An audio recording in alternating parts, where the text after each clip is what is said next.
Hey guys, this is James. And this is Denny from TeaDB, bringing you guys episode 76. So what do we have today?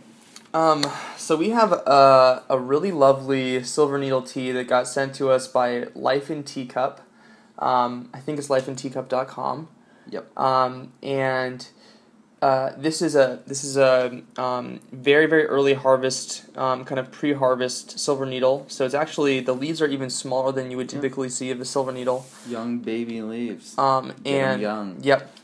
And it's amazing, actually. I was blown away, and used in like a very weird brewing style that I don't normally use for this tea in particular, and I just thought it was amazing. So we're going to use hotter than average water for a white tea, so even a little bit hotter than a green tea temperature. We're going to use a ton of leaf. We're going to brew it flash brew style, and it will brew for a while. And so I'm going to get the Gaiwan going here. Yep. And so, we've actually inadvertently reviewed a lot of silver needles on the show recently, and, how does this one compare? I think that silver needle has a very distinct, sweet profile, and there isn't a lot of variance in that profile. And so it's, in some sense, very easy to tell when you're drinking a silver needle that it's a silver needle, which is cool. Sometimes I've had different, like, Oriental beauties that, some of them can be more different from each other than one would expect, and still definitely be Oriental beauty. So I think that really the characteristic of really great silver needle or not is just the depth of flavor, the delicate taste notes, texture, and how long it can brew, things like that. So cool. We're going to use a little bit over 4 grams of leaf for, looks like 120 milliliter Gaiwan here. So it's really going to be basically all the way full. And, silver needle is deceptive because it's very fluffy. And then we're not even going to give this a rinse. This is really, really great stuff. And you can see that it's kind of just pushing itself straight up to the top of the tea. So for the first brew, I actually brew it for a little bit longer, and I like to push the tea down to really try to get it soaked up a little bit. So I give it a good 10 seconds and try to really submerge the tea leaves as much as I can, and we'll definitely shorten that time here soon. So this is kind of like, for those familiar with brewing green teas or white teas, things that you won't necessarily do with a rinse. The tea just absorbs a lot of that water for that first steep, which would ordinarily be a rinse for like a pu'er or an oolong. And so, wow, that's very fragrant and very fresh. And we're actually reviewing this kind of late in the season, September 30th, so I can't even imagine kind of like the crispness that it would have had 6 months ago. Yeah, absolutely. So this is the first steeping, and it's also the first rinse, so it's definitely going to be lighter. And like James was saying, because of that, you do want to probably spend a little bit more time than you would over the next rinses until the flavor starts to dissipate a little bit. So, but cool. Let's give it a shot. Yeah. Smells amazing. Cheers, guys. Cheers.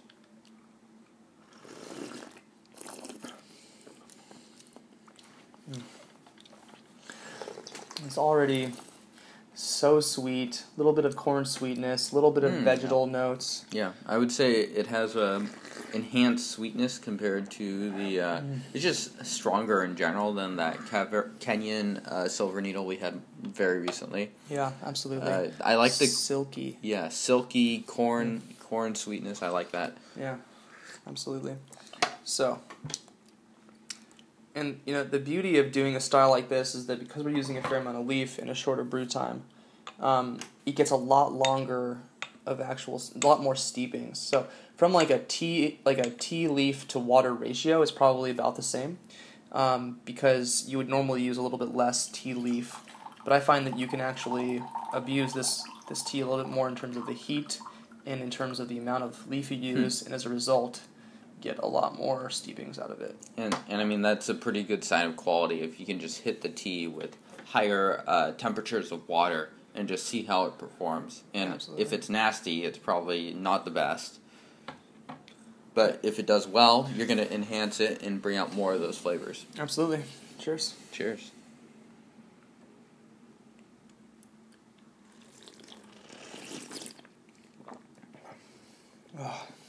I don't know, it's so pleasant. It's the perfect temperature.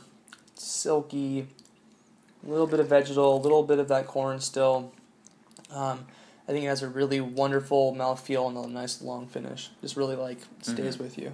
Yeah. Yeah. I think this would be a very great intro tea to people, maybe not coffee drinkers, but to people that, may not drink a lot of hot beverages or are stuck on the herbal beverages. It's just such a pleasant, easy to drink tea. Absolutely. Excuse the sound a little bit here. It almost has an herbal tea sweetness to it. It almost is like I absolutely despise the taste of stevia, but it almost has that level of sweetness to it. So if you are a very, very new tea drinker, Silver Needle is wonderfully accessible, and this Silver Needle in particular just is fantastic. So if you love Silver Needle and you like those sweeter notes, this is one of those teas that I would strongly recommend. And James sent me home with these teas. I've tasted a bunch of their teas, and this one in particular just it's the best one. Blew my mind. Yeah. I've actually, we still have a 2009 green tea, I think, that they sent, or no, white tea that they sent over, that I haven't yet tasted, but so far they've been wonderful. So again, this isn't as fast as a pu'er flash brew, because as you guys probably know, when we do flash brews of raw pu'er, James is using about 800 grams of leaf to 80 grams or 80 milliliters of water. So yeah, so imagine how that fit is. Like this much water goes in, and that much water comes out. It's basically just drinking cement. Really, really intense cement. Yeah. So this is gonna go for a long time, and I'm gonna enjoy every cup of it. James, if folks wanted to try different teas, learn more about which teas to try, learn about tea vendors. So, please subscribe to our YouTube channel. We're releasing weekly videos where we bring a tea on each time. Also, check us out at TeaDB.org. We're releasing lots of articles, other content, just about teas in general.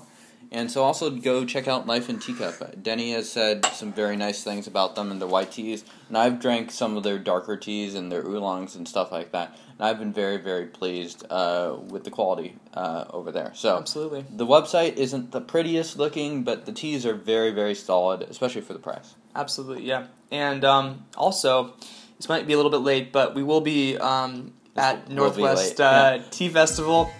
In the future past. So as a result of that, hopefully you guys do know about that. And if you're not going to be there, at the very least, think about us and think about some of the teas that you love drinking. And until then, we'll see you guys next time. Yep. Thanks for watching, guys. Cheers.